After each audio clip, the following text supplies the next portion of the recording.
mempunyai cicit ya yang juga menjadi seorang ulama ya, namanya Amir Bahjat, yang mana beliau itu menyusun satu nazm yang namanya Ahsanul Akhlaq ya. Lah Ahsanul Akhlaq ini tadi itu sebagai contoh ya, bunyinya ya, alhamdulillahilladzi qad wahaba ibadahul muqarrabinal adaba thumma sholatu bisalami taltaki ala nabiyyina adimil khuluqi wa ba'duha ka ahsanal akhlaqi yarqabiha sahibuhal maraqi fa awalan ra'imma Allahil adab bitarkil ismi wa bifi'li ma wajab ya, meninggalkan dosa, mengerjakan kewajiban. Terus wa husnudzonin wa tawakkulin roja, husnudzon kepada Allah, tawakal kepada Allah, berharap kepada Allah Subhanahu wa taala. Hubbin wa tauhidin wa man khafa naja ya. Hubbin cinta kepada Allah, wa tauhidin mentauhidkan Allah Subhanahu wa taala, dan barang siapa yang takut kepada Allah dia akan sukses hidupnya ya. Wakir nabiyahu wa adim sunnatah qadim ala kulil wara mahabbatah, dan masih banyak. Pokoknya intinya itu nazam dalam urusan adab. Anda semuanya harus tahu itu ya. Di kapan-kapan mungkin minta Ustadz untuk menyampaikan ya. Jadi kembali ke sini ya, bahwa ya untuk mencapai ridha Allah yaitu bitarkil itsmi wa bifi'li ma wajab, meninggalkan dosa dan bifi'li ma wajab, mengerjakan yang wajib ya. Berikutnya adalah yang Allah Subhanahu wa taala ridhoi ya, itu ya, kemarin tadi sudah kita jelaskan bahwa ridha Allah Subhanahu wa taala ya, yang paling utama, yang paling dituntut oleh manusia, yang harus dicari oleh manusia pertama kali. Jadi apapun yang ada di dunia ini sebenarnya adalah banyak yang dicari oleh manusia. Akan tetapi ya, yang paling pokok dari yang dicari manusia adalah ridhonya Allah Subhanahu wa taala. Karena apa? Yuqalu li ahlil jannah, dikatakan kepada penduduk surga ya. Ya ahlal jannah hal raditum, wahai penduduk surga, apakah kamu telah ridho dengan nikmat yang aku berikan kepada kamu ya. Nikmat yang Allah berikan kepada penduduk surga itu apa saja, Pak? Ya. Satu ya, seperti halnya firman Allah Subhanahu wa taala dalam surat At-Taubah ayat 73, Allah berfirman ya, a'udzubillahi minasyaitonir rajim, wa'adallahu mu'minina wal mu'minati jannatin tajri min tahtihal anhar wa masakin thayyibatan fi jannati adn wa ridwanu minallahi akbar dzalika huwal fawzul kabir dzalika huwal fawzul adzim. Wa'adallahu al-mu'minina wal mu'minati jannatin tajri min tahtihal anhar, Allah itu menjanjikan untuk orang mukmin laki-laki dan mukmin wanita surga yang mengalir di bawahnya sungai ya. Terus wa masakin thayyibatan, dan tempat tinggal yang baik, yang indah, yang dikatakan dalam hadis bahwa orang yang paling rendah derajatnya di akhirat nanti dia akan mendapatkan 10 kali istana orang yang terkaya yang ada atau raja terhebat yang ada di dunia. Jadi 10 kali dari istananya Nabi Sulaiman alaihi salam itu untuk orang yang derajatnya paling bawah nanti di jannah ya. Artinya begitu agungnya nikmat Allah Subhanahu wa taala kepada umat ini. Tapi berikutnya ya, waridwanu minallahi akbar, akan tetapi ridha Allah itu adalah yang paling besar. Ya, itu loh. Jadi dari nikmat-nikmat Allah Subhanahu wa taala yang banyak tadi, berarti sing paling tinggi yang harus kita gapai duluan adalah ridhonya Allah. Ya ahlal jannah, wahai penduduk surga, hal raditum, apa kalian ridho dengan surga yang telah aku berikan kepada kalian?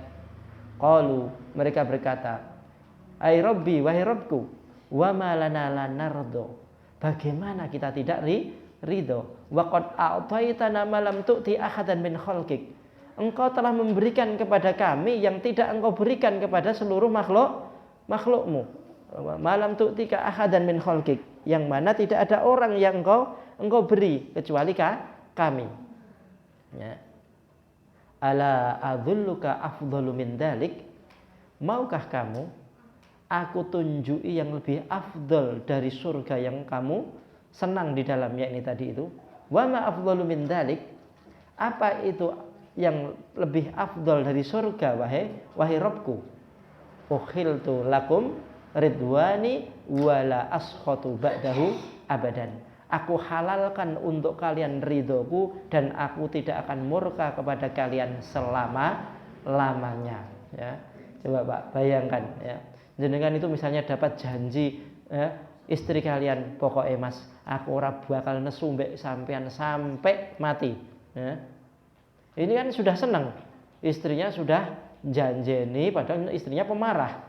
Sudah janji sama suaminya ndak akan marah sampai dia meninggal. Lah ini juga Allah tuh memberikan janji aku ya, ukhiltu lakum ridwani, aku halalkan untuk kalian ridhoku, wala askhatu ba'dahu abadan, bar iki aku gak bakal murka kepada kalian. Jadi ndak enek fase kamu saya murkai lagi, itu ndak ada ya. Jadi fase sudah masuk ke dalam surga, dihalalkan ridhonya Allah untuk orang-orang tadi itu, wis nikmat selama-lamanya.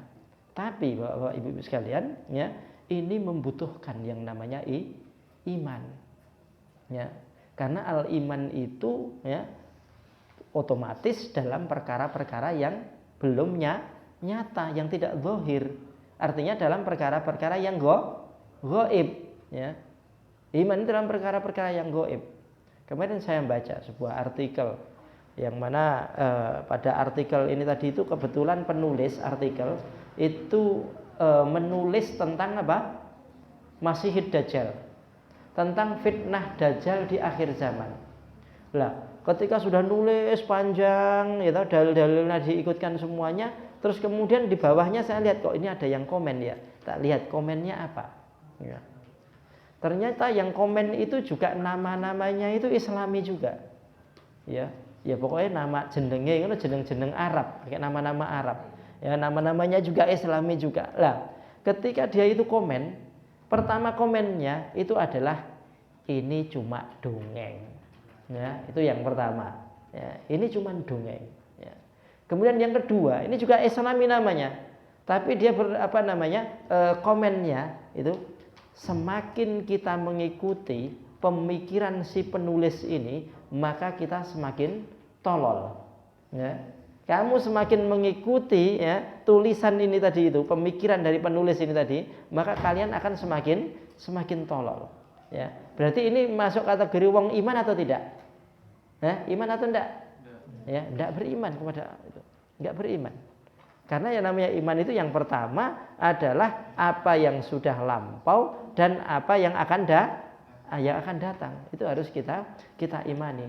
Dan itu nanti ketika al-jannatu haq wan naru haq, surga itu hak, neraka itu hak, al-jannatu haq wa wa'dukal haq, janjimu adalah hak.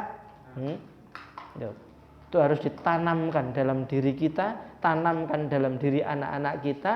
Karena apa? Karena kita ini koyok-koyok sinau atau belajar tentang cerita-cerita yang iki engko tenan apa ora. Ya.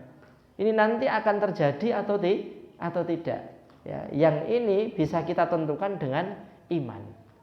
Kalau kita betul-betul iman kepada Allah Subhanahu wa taala, ya, maka pasti kita akan pede, kita akan semangat dalam mengamalkan dari ya, perintah-perintah Allah Subhanahu wa taala dan larangannya, serta mengimani janji-janji ya, Rasulullah Shallallahu alaihi wasallam. Ya, walaupun sebagian orang menyebutnya ramalan-ramalan Rasulullah, tapi sebenarnya Nabi itu bukanlah tukang ramal, tapi Rasulullah Shallallahu Alaihi Wasallam itu yang keluar dari bibirnya itu adalah in huwa illa wahyu yuha. Ya.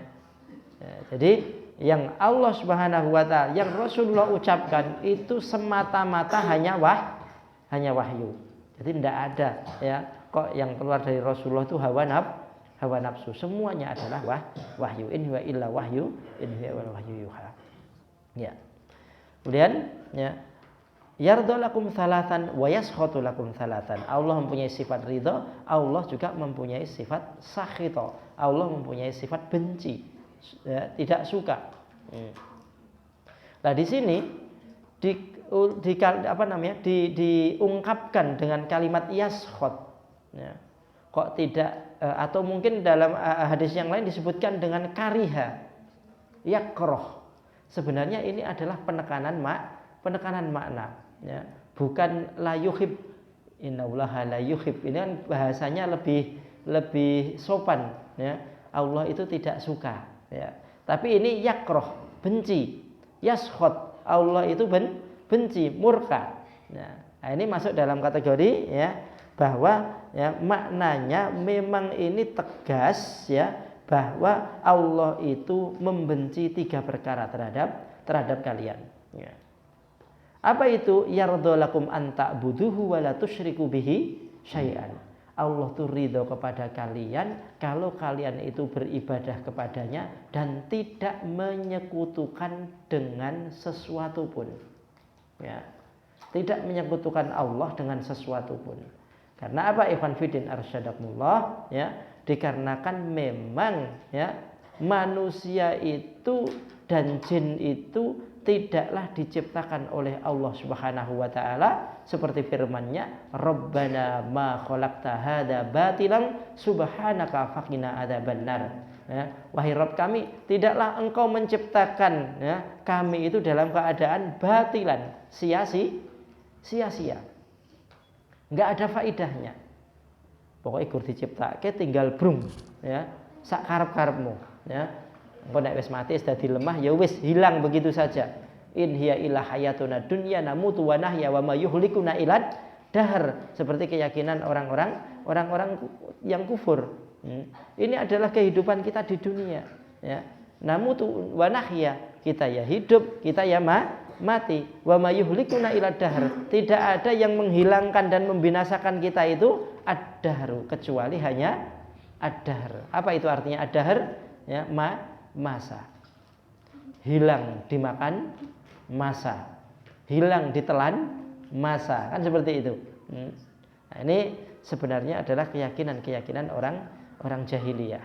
Allah tidaklah menciptakan kita dalam bentuk ya batilan. Atau dalam surat Al-Mu'minun Allah Subhanahu wa taala juga berfirman ya, afa hasibtum, a'udzubillahi minasyaitonirrajim, apa hasibtum annama khalaqnakum abatsan wa annakum ilaina la turja'un. Apa kalian itu mengira bahwa kalian itu diciptakan abas? Apa abasan? Abasan itu ya gur diciptake ngono tok. Karep-karepmu dolen ya oleh ya. Terus kemudian ibadah boleh, sholat oleh, ora sholat ora oleh, puasa boleh, enggak puasa juga boleh, ya. Durhaka sama orang tua ya boleh, ya. Mencela Rasul juga boleh, ya. Nah, ini bukan seperti itu. Afa hasibtum, apa kamu itu menyangka annama khalaqnakum abatsan, bahwa kalian itu diciptakan ya sia-sia begitu saja. Ya. Jadi tidak ada tujuan, tidak ada hikmah, itu namanya penciptaan yang disebut sebagai abats. Ya. Padahal tujuan utama manusia itu diciptakan adalah seperti firman Allah, wa ma khalaqtul jinna wal insa illa liya'budun. Tidaklah aku ciptakan jin dan juga manusia kecuali untuk beribadah kepada Allah Subhanahu wa taala. Ya. Jadi tujuan diciptakan jin, tujuan diciptakannya manusia itu adalah untuk ibadah kepada Allah. Lah sedangkan dunia, laut, ikan, daratan, binatang, pohon dan lain sebagainya itu sebagai sarana untuk manusia dalam rangka ibadah kepada Allah subhanahu wa ta'ala. Jadi tujuan utama yardolakum anta'buduhu wa la tusyriku bihi syai'an. Manusia dalam urusan ini itu adalah satu, ya. Ada orang yang dia itu mukminuna haqqo. Wong sing mukmin tenanan. Yaitu dia beribadah kepada Allah Subhanahu wa taala dan tidak menyekutukan sesuatu pun. Ya. Ada tipe yang kedua adalah musyrik atau kafiruna haqqo. Orang kafir yang sesungguhnya, yang mana dia memang tidak mau ibadah kepada Allah Subhanahu wa taala, wis ingkar. Ya. Ingkar sama Allah Subhanahu wa taala. Jadi yang dia kerjakan itu adalah selalu yang sebaliknya dari yang dicintai oleh Allah. Pokoknya larangan-larangan dia lakukan. Ya. Jadi mereka itu ya menyekutukan Allah, ya syirik, ya kufur, ya menghina Nabi, ya durhaka sama orang tua. Pokoknya yang semuanya itu adalah ketaatan, dia tinggalkan dan mengerjakan yang sebaliknya. Tuh. Kemudian yang ketiga, ini yang bahaya. Ya mudabdabina la ilaha illa haula'i wa la ilaha illa wa la ilaha haula'i. Jadi dia itu mudabdabin, neng tengah-tengah, ya. Iman yo gelem, kufur juga mau, ya. Banyak enggak hari ini, Pak? Banyak, dan itulah kebanyakan manusia. Wa ma yu'minu aktsaruhum billahi, dan tidaklah kebanyakan orang yang beriman kepada Allah Subhanahu wa taala illa wahum musyrikun, kecuali mereka itu juga menyekutukan Allah Subhanahu wa taala. Ternyata ya, orang yang beriman kepada Allah Subhanahu wa taala, yang betul-betul iman kepada Allah itu ya sedikit, ya. Terus orang yang kufur kepada Allah itu ya jelas banyak, karena kufur itu milatun wahidah. Nek musyrik ya ada, Yahudi ya ada, Nasoro ya ada, atau isme-isme yang lain merasa tidak bertuhan dan yang lain sebagainya juga ada. Nah, jumlahnya lebih banyak. Tapi orang yang iman tapi juga mengadopsi kekufuran dalam kehidupannya, itu juga jumlahnya banyak, lebih banyak dari orang-orang yang beriman. Makanya kalau tingkatan dalam keimanan itu kan ya muhsin, kemudian mukmin, kemudian muslim. Muslim itu dari segi kuantitas jumlahnya paling banyak. Tapi dari segi kualitasnya paling rendah, ya. Kalau mukmin itu pertengahan, muqtasid. Jadi dari sisi kuantitas jumlahnya ya sedang-sedang, lebih sedikit dari muslim. Akan tapi dari segi kualitas dia lebih berkualitas dari seorang muslim. Kemudian muhsin, kalau muhsin itu dari segi kualitas paling bagus, dari segi kuantitasnya atau jumlahnya paling sedikit. Maka dari itu ya, kita ini jangan sampai menjadi orang yang tipe ya, iman kepada Allah, tapi di sisi lain juga kufur kepada Allah Subhanahu wa ta'ala. Karena untuk iman dan kufur ini tidak ada jalan tengah, ya. Dalam urusan iman dan kufur tidak ada wa yattakhiduna baina dzalika sabila. Kok enek jalan tengah itu ndak ada. Barang siapa yang mengambil jalan tengah antara iman dan kufur, maka mereka ulaika humul kafiruna haqqo. Mereka namanya adalah orang kafir yang sebenarnya. Itu orang yang maunya mengambil jalan tengah antara iman dan kufur. Iwan Bidin, kita sedikit melihat pada tafsir surat Al-Kafirun, ya. Allah Subhanahu wa taala berfirman, a'udzubillahi minasyaitonirrajim, bismillahirrahmanirrahim, qul ya ayyuhal kafirun, la a'budu ma ta'budun, ya. Terus wala antum abiduna ma a'bud. Nah, ini yang pertama, la a'budu ma ta'budun wala antum abiduna ma a'bud. Ini adalah ditafsirkan oleh Ibnu Katsir bahwa yang pertama ini tadi itu adalah dalam urusan zatnya. Aku tidak akan menyembah zat yang kalian ibadahi. Contohnya apa? Patung, ya, atau mungkin petilasan, atau mungkin pohon, atau mungkin apa lagi? Batu, ya, atau apapun, ya, atau manusia yang kalian agungkan. La a'budu ma ta'budun, ya. Karena asbabun nuzulnya apa toh? Asbabun nuzul dari turunnya surat Al-Kafirun itu adalah ketika Rasulullah Shallallahu Alaihi Wasallam itu semakin hari semakin berkembang dakwahnya, maka orang-orang Quraisy ini tadi itu merasa apa? Merasa panik. Akhirnya yang mereka lakukan adalah, yo diajak musyawarah baik. Ya Muhammad Reneo, ayo kita rapat. Ya, jadi gini, ya. Timbangnya kamu itu juga kita bermusuhan terus, ya, maka apa yang kita lakukan adalah kita beribadah kepada Tuhanmu selama 1 tahun, sedangkan tahun depan kamu dan juga pengikutmu beribadah kepada Tuhan kami. Nah, itulah jawaban dari Allah Subhanahu wa taala. Jawaban iki ra iso iki diambil jalan tengahnya. Oke lah, setahun mbek Tuhanmu, setahun dengan Allah Subhanahu wa taala. Kira-kira hari ini kalau itu dijalankan, maka apa yang terjadi? Ya, manusia itu akan menjadi ya tidak punya agama, tidak punya prinsip. Mereka ya wes gabungannya sama siapa? Yahudi. Ya dia jadi Yahudi, ya, mengikuti tata caranya Yahudi, ya. Padahal Allah Subhanahu wa taala dalam urusan tauhid ini tadi itu harus tegas, la a'budu ma ta'budun, ya, aku tidak akan menyembah, tidak akan ibadah kepada yang kalian ibadahi, yaitu Lata, Uzza, Manat dan yang lain sebagainya.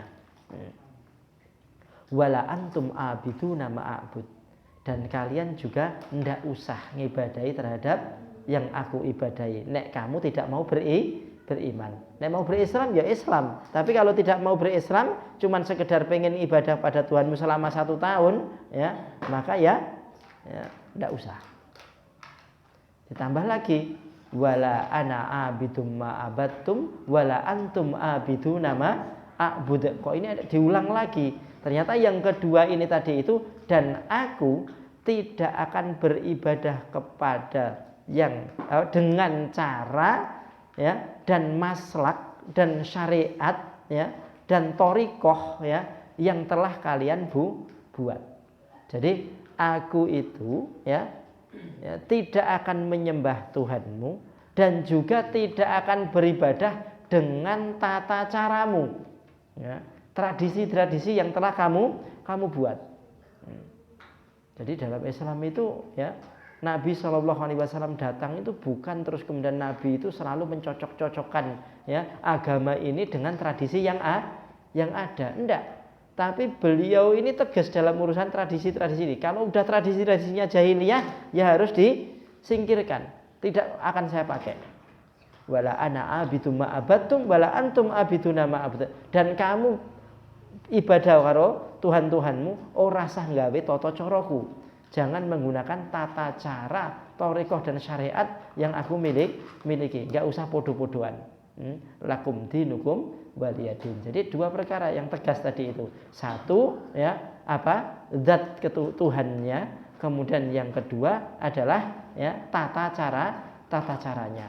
Ya, jadi Islam itu ini makanya man qara'a qul ya ayyuhal kafirun, sapa sing maca surat qul ya ayyuhal kafirun salah satu fadilahnya faqad bara'a minasyirki, maka dia telah berlepas diri dari kesyirikan. Karena berlepas dirinya itu enggak sekedar menyembah Tuhannya, tapi juga apa yang kedua, ya, tidak memakai tata caranya. Tidak memakai tata caranya. Nah, ini payah kalau seorang muslim terus kemudian dia itu menyembah Allah Subhanahu wa taala, akan tetapi di sisi lain dia beribadah kepada Allah tapi dengan tata cara yang dikerjakan dan dilakukan oleh orang-orang jahiliyah dahulu, ya. Mengikuti tata cara orang-orang jahiliyah dulu, cuman dongone, ya, dipakai dongo-dongo Arab dan yang lain sebagainya. Nah, ini adalah suatu kebatilan. Yang benar adalah, ya, Islam itu mempunyai tata cara sendiri, jalan sendiri, ya itu yang harus kita kita ikuti, ya, yang harus kita ikuti. Jadi punya rel sendiri, punya kereta sendiri, ya, bagaimana cara mengoperasikannya, ya, semua itu adalah sesuai dengan ajaran Allah, ajaran Rasulullah Shallallahu Alaihi Wasallam. Ya, sedangkan orang-orang kafir itu yang duwe tata cara dhewe, ada yang disembah sendiri, dan itu harus barok, harus berlepas diri dari itu. Ya, jadi yardulakum an ta'buduhu wa la tusyriku bihi syai'an wa an ta'tasimu bihablillahi jami'an, dan kalian berpegang teguh dengan tali Allah Subhanahu wa taala. Artinya tamassuk bihadaddin, berpegang teguh dengan agama ini yang dikatakan, ya, al mutamassiku bi sunnati inda ikhtilafil ummati kaqabidi alal jamri, ya. Berpegang teguh dengan sunnahku ketika manusia itu, ya, ikhtilaf, sudah tercerai-berai, ya, pendapat mereka itu sudah tercerai-berai dalam banyak pendapat, ya. Jadi al mutamassiku, berpegang teguh dengan sunnahku ketika manusia itu sudah, ya, bercerai-berai cara berpikir mereka, ya, kaqabidi alal jamri, ya, seperti halnya memegang bara api, ya. Sulit, ya, dibuli orang, ya, sakiti orang, ya, atau bahkan kalau hari ini ikhwan fillah arsyadakumullah, berita tentang di Hindustan, ya, di India, bagaimana mereka itu kejamnya terhadap umat Islam, dan bahkan ketika mereka itu membawa senjata, ya, terus kemudian dia berjalan di kereta, maka saentuke enek polisi, ya, podo-podo polisi tapi muslim ditembak, ya. Terus kemudian dari orang-orang ini tadi itu ada yang pakai atribut dan indikasi muslim, pakai pakaian muslim atau mungkin berjenggot, kemudian dia juga pakai kopiah dan lain sebagainya, sampai tidak berani. Karena apa? Mereka tembak langsung mati, setelah mati mereka kebal hukum. Mereka kebal hukum. Ini pengikut dari Hindu-Hindu yang ekstrim, ya. Jadi Hindu itu ada yang Hindu bersahaja, biasa saja, ada yang ekstrim. Hindu yang ekstrim itu yang dianut oleh siapa itu? Yang membunuh Mahatma Gandhi. Karena Mahatma Gandhi itu Hindunya itu Hindu sing bahasanya arif, bijaksana, tapi Hindu, tetap menyekutukan Allah Subhanahu wa taala. Lah ini Hindu tapi ekstrim, ya. Yang mana manusia atau orang Islam ini sebenarnya adalah ras yang harus dibersihkan, ya, harus dibunuh, ya. Sampai begitu banyak korban dari kaum muslimin, dan itu tidak diperhitungkan. Nyawa kaum muslimin hari ini adalah nyawa yang paling murah, ya. Orang-orang barat itu, ya, ketika mereka melihat, wah ini ada hewan-hewan langka kok ditangkapi sama orang, ya, ada hewan-hewan kok terus kemudian dikurung, ya, atau ditembak, diburu secara liar. Ini segera dicari dan proses hukum orang-orangnya.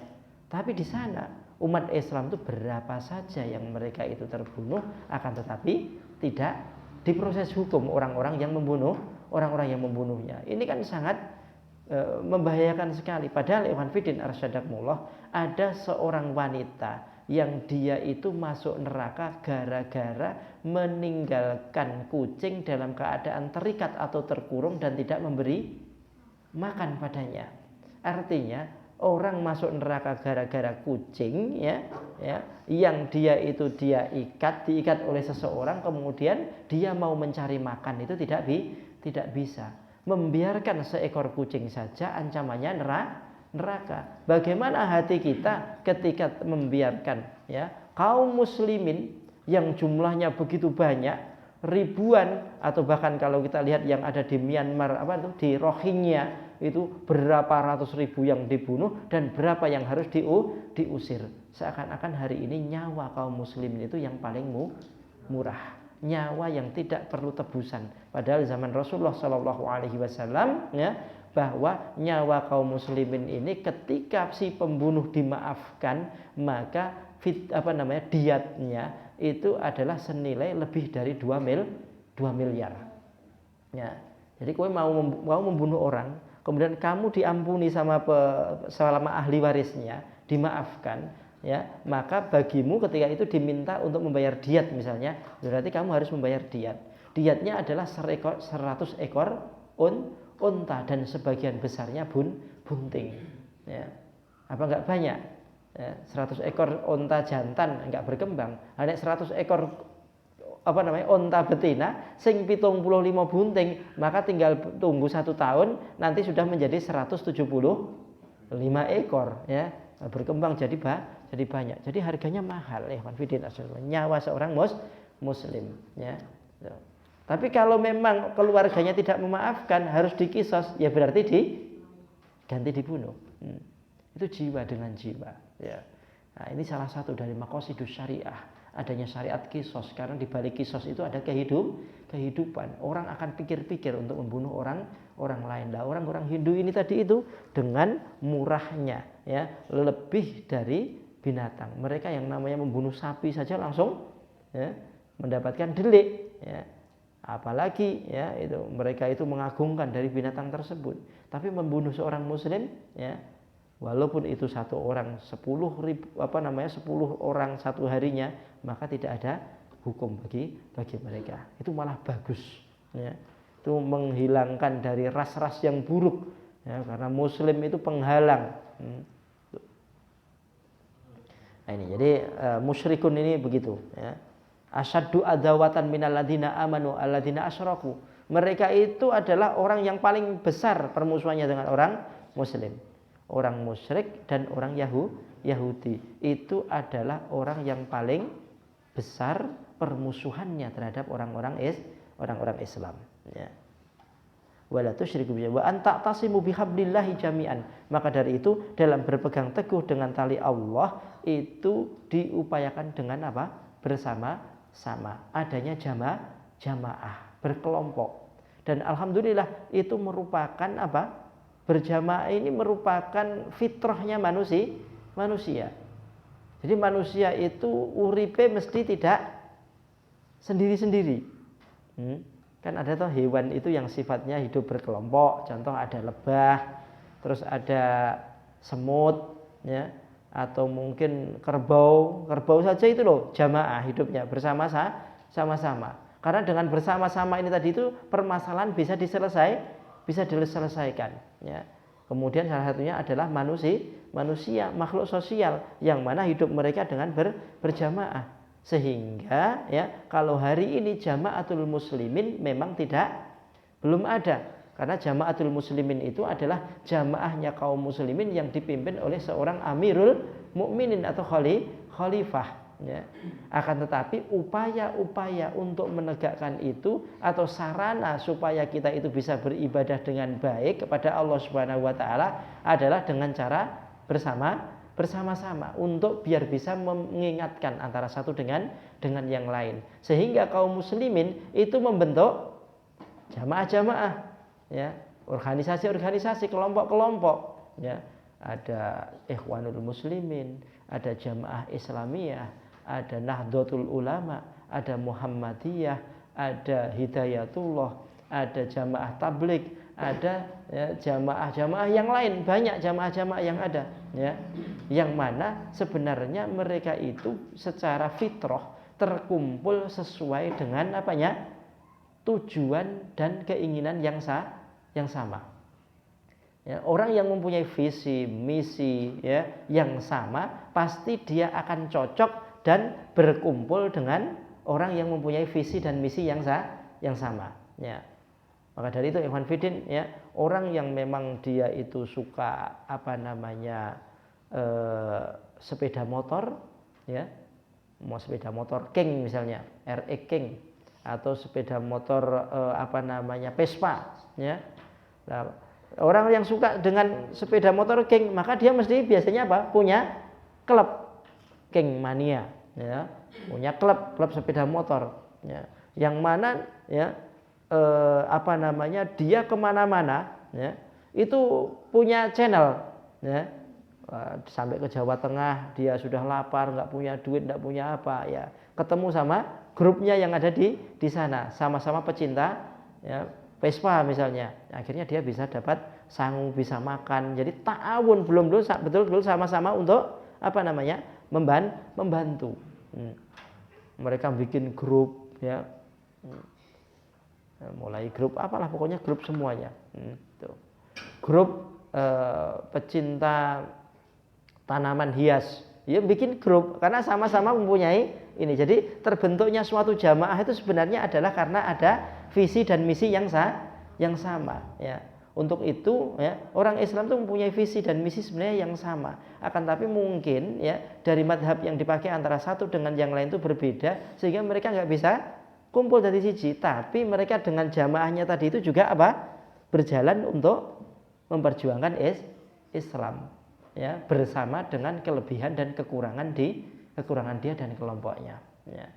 Cuman ya yang menjadi parah itu adalah apabila ya tolong tidak bermain mengganggu ya itu. Ya. Ya. Jadi yang menjadikan ya mereka berkumpul adalah visi dan misi yang sama. Akan tetapi apabila orang berkumpul terus kemudian berjamaah, kemudian dia merasa dirinya adalah yang paling benar, kemudian mereka asobiyah, itulah yang menjadi haram seseorang itu berjamaah. Ya. Jadi berjamaah itu adalah merupakan fitrahnya manusia, tapi akan menjadi haram ketika hak dan batil ternyata dihukumi dengan cara sesuai baik kelompokku atau tidak. Kalau sesuai dengan kelompokku berarti itu hak, kalau tidak sesuai dengan kelompokku berarti itu batil. Bukan Islam yang dijadikan sebagai barometer, tapi jamaah dijadikan sebagai barometer kebenaran dan kebatilan orang lain. Maka kalau sudah seperti ini, maka jamaah ini tadi itu tidak diperbolehkan untuk diikuti. Ya.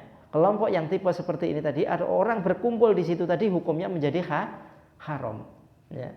Karena kullu hizbin bima ladaihi farihun ya. Setiap kelompok itu dengan diri mereka itu berbangga.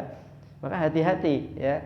Kalau kita itu sudah berjamaah berkelompok dalam rangka untuk menegakkan Islam, ya tetap satu. Islam itu sebagai barometer utamanya. Ini ya.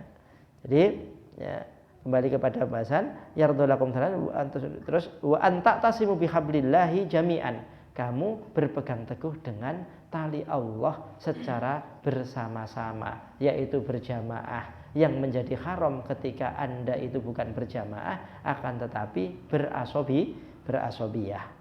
Kemudian wa antunasahu mawalallahu amrakum, dan memberi nasihat kepada siapa? Orang yang Allah Subhanahu wa taala pilih dia sebagai amir atau pemimpin kalian. Ya, tuh. Ya, ini untuk amir-amir yang memang ya amirnya orang mukmin ya. Amirnya orang mukmin seperti firman Allah Subhanahu wa taala ya. Ya ayyuhalladzina amanu atiullaha wa atiur rasul wa ulil amri minkum di antara kalian. Tapi bagaimana kalau pemimpin-pemimpinnya kok bukan orang mukmin? Bisa orang ateis, bisa orang musyrik, atau mungkin orang kafir ahlul kitab, itu merupakan azab Allah Subhanahu wa taala bagi orang muslim yang tinggal di dalamnya. Kok bisa begitu? Ya, bisa ya. Allah Subhanahu wa taala berfirman, "Illa tangfiru yu'adzibkum adzaban alima wa yastabdil qauman ghairukum." Jika kamu itu tidak berangkat berjihad di jalan Allah, memperjuangkan agama ini, menegakkan agama ini dalam bentuk individu ataupun bentuk global ya, maka yu'adzibkum adzaban alima. Allah akan mengadab kalian dengan adab yang pedih. Apa adab yang pedih di situ? Ditafsirkan para ulama ya, sallallahu alaikum sultanan kafiran musyrikan jairan. Allah akan menguasakan atas kalian itu penguasa yang musyrik, penguasa yang kafir, dan penguasa yang jair, yang dolim ya. Nah, ini ya. Maka dari itu Ikhwan Fidin ya, tidak terus kemudian doa yang baik itu selalu untuk ulil amri. Ulil amri itu yang baik, yang dia itu masih layak untuk didoakan ya. Ya dia masih melaksanakan dua perkara. Yang satu ya adalah ya khirasatuddin, menjaga agama. Cek duwe gawe aturan-aturan supaya Islam itu masih hidup di negaranya ya. Salat itu masih bisa ditegakkan, keadilan itu masih ditegakkan. Kemudian yang kedua adalah wa khirasatu dunya, bukan ngentek-enteki duit rakyat, akan tetapi khirasatu dunya, menjaga kestabilan ekonominya masyarakatnya. Lah itu ya, walaupun yo kadang yo korupsi nggo dhewe-dhewe, kadang yo dolim, kadang yo berbuat dosa, akan tapi ini masih pantas untuk didoakan kebaikan padanya. Tapi kalau menjaga agama ya wis ora, menjaga dunia ya sudah tidak, kemudian ya dia itu juga malah ya menjauhkan masyarakat itu dari agamanya, memberi contoh-contoh yang kotor, yang buruk, yang musyrik ya, maka yang seperti ini ya doanya, ya Allah, apabila ya orang yang memimpin kami itu ya berbuat menyusahkan masyarakat, maka susahkanlah dia. Dan apabila dia itu adil kepada masyarakat ya, maka berilah rahmat kepadanya ya. Tuh. Jadi antanasahu mawalahullahu amrakum wa yakrahu lakum thalathan. Kemudian Allah itu membenci 3 perkara. Apa itu? Yang pertama adalah qila wa qala. Ya. Apa artinya qila wa qala? Ya. Suatu informasi yang tidak jelas dan disebar luaskan. Ini sangat berbahaya. Kalaupun itu benar, itu menjadi ghibah. Kalaupun itu salah, itu menjadi fitnah. Makanya kan kita sering tidak suka dengan yang namanya hoax, ya, berita-berita salah, berita-berita batil. Apa jari nih katanya. Lah kalau orang Muslim mempunyai karakter katanya, berarti kaum Muslim ini tidak mempunyai prinsip yang jelas. Ya.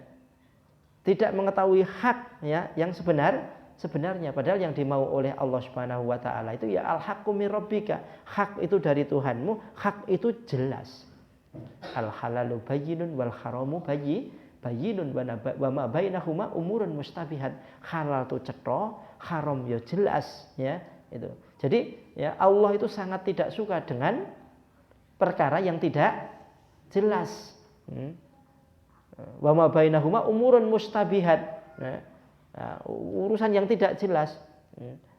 Terus faman waqa'a fi syubhat waqa'a fil haram. Ya, jadi sama juga orang yang dia itu posisinya pada posisi yang tidak jelas tadi itu, sama juga dia terjerumus kepada perkara yang haram. Nih. Jadi qala wakila. Dalam urusan informasi kaum muslimin itu harus jelas. Ya ayyuhalladzina amanu in ja'akum fasikum binaba'in fatabayyanu. Hai orang-orang yang beriman, jika datang kepada kalian fasik, orang yang fasik, maka fatabayyanu. Hari ini kan kita tidak pernah tabayun. Pokoknya grup RT, ya. Terus waktu grup RT itu ada yang mengirimkan WA, ya, berita. Kita berita ini menarik dan cocok dengan hati saya. Sebarkan ke orang lain. Begitu mudahnya kita menyebarkan berita. Padahal ya Allah Subhanahu wa taala berfirman, wala taqfu ma laisa laka bihi ilmun innas sam'a wal basara wal fuada kullu ulaika kana anhu mas'ula. Ini urusannya urusan akhirat. Engkau mripatmu ditakoi, ya, pendengaranmu ditanya, ya, basormu ditanya, ya, hatimu juga ditanya. Ya, kenapa kok kamu mengucapkan sesuatu, membuat berita sesuatu, menyebarkan berita sesuatu, malaisa laka bihi ilmun, yang kamu tidak tahu ilmunya, yang kamu tidak jelas ya ilmu ini tadi itu. Ini akan berakibat nanti di akhirat. Maka bukan sekedar hanya klik tangan langsung kemudian nyebar ke orang lain karena aku cocok akhirnya ini itu. Ya. Makanya ya, ini harus berhati-hati ya bagi kita semuanya ya untuk ya, selalu tabayun mencari kebenaran suatu berita. Jangan sampai hanya qila wa qala. Ini sangat dibenci oleh Allah Subhanahu wa taala karena bahasanya itu yakroh, bukan bahasanya layuhib. Nek layuhib itu nek aluse, tapi kalau yakroh aku benci tenanan ya. Aku betul-betul tidak suka. Qila wa qala. Wa kasratus su'al. Yang kedua adalah banyak tanya. Artinya adalah banyak tanya pada perkara yang sudah jelas. Itu tidak diperbolehkan, ya tata caranya sholat sudah kita pahami, itu malah ditakok sing rumit-rumit ya, sampai hal-hal yang tidak penting, hal-hal yang sebenarnya ya itu hanya mempersulit diri, kemudian selalu ditanyakan. Berapa banyak orang jadi stres dan meninggalkan ibadah kepada Allah Subhanahu wa taala hanya gara-gara dia terlalu ya ta'ammuk, terlalu detail mendalami dalam ya suatu urusan, bisa dalam urusan toharoh, bisa dalam urusan sholat, bisa dalam urusan zakat, bisa yang lain, sehingga dia terpikir betul di sini ya, karena merasa agama ini kudu betul-betul tenanan kita. Ya benar, kita dalam beragama itu harus betulan, harus serius. Akan tetapi kan yuridullahu bikumul yusra wala yuridu bikumul usra. Allah tuh pengen sing kamu tuh sing gampang-gampang aja ya. Wis to nek wis cetha lakonono ya. Makanya Nabi SAW itu seringkali kadang-kadang dilapori fulan begini ya. Sing siji mengatakan ini nek moco dalam setiap sholat mesti nganggo kulhu. Padahal ya Rasulullah, orang ini adalah orang yang paling fakih kita lihat di negeri kita. Tapi ujung-ujungnya terakhir setelah membaca sesuatu itu mesti membaca qul huwallahu ahad. Janjane kan kalau kita berpikir ya sak-saelah mau dibaca tiap hari atau mau dibaca berkala ya, sing penting kan ya setelah membaca Al-Fatihah kemudian membaca ayat-ayat Al-Qur'an. Wis gitu, dengan begitu kita akan mudah ya. Tapi akhirnya banyak hari ini kadang-kadang kita menyalahkan orang lain ya, menyalahkan orang lain. Bahkan ada yang unik lagi ya, pokoknya setiap Jumat kok maca hal ataka hadits apa itu al-a'la ya, sabbihisma rabbikal a'la, dan juga hal ataka haditsul ghasyiyah, dan ora ganti-ganti guru kuwi tok ya. Ini ya bisa masuk cenderung bisa terjerumus pada kebid'ahan. Lah wong itu jelas enek dalile. Mbok arep diwaca terus juga ndak apa. Makanya perkara-perkara yang jelas-jelas ini tadi itu ndak usah dipermasalahkan dan juga ndak perlu detail-detailkan. Nanti kalau Anda detailkan lama-kelamaan ya, kok kulhu Nabi tidak pernah maca, kok iki kok enggak pernah membaca terus-menerus dalam setiap ya, sholatnya. Kok iki dibaca berarti iki bid'ah. Akhirnya langsung malah membuat kesalahan baik itu secara pribadi ataupun kepada orang lain. Maka